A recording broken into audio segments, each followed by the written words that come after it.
I often think of the book of Deuteronomy as full of paradoxes. One of these is Moses and Joshua, giants of the faith who command and lead with wisdom and strength, contrasted with the sinful mass of their followers, who lose faith, create idols to worship, and practice immorality. Another paradox is between sin and forgiveness, sins that loom especially large, and forgiveness that is even larger. One resolution in Deuteronomy is a legalistic approach, emphasizing commandments with corresponding punishments. This approach to faith can seem overwhelming for sinful humans. In today's reading, however, Moses offers reassurance that God's commandments are not impossible demands.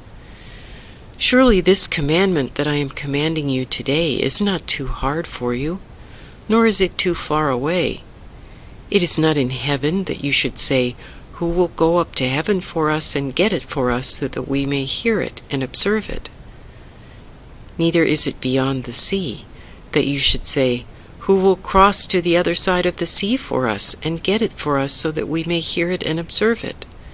No, the word is very near to you. It is in your mouth and in your heart for you to observe.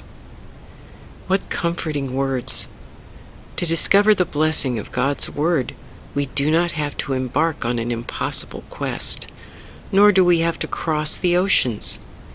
Think of how absurd such a task would have seemed to the ancient Israelites.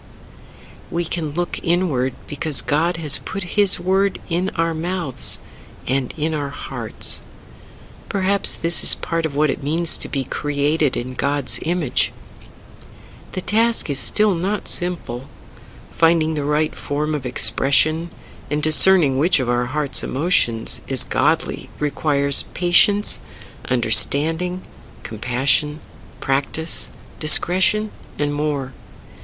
It can be difficult and frustrating, but the good news is that God is very near, even in our hearts. Our task is to recognize our own godliness and then to follow.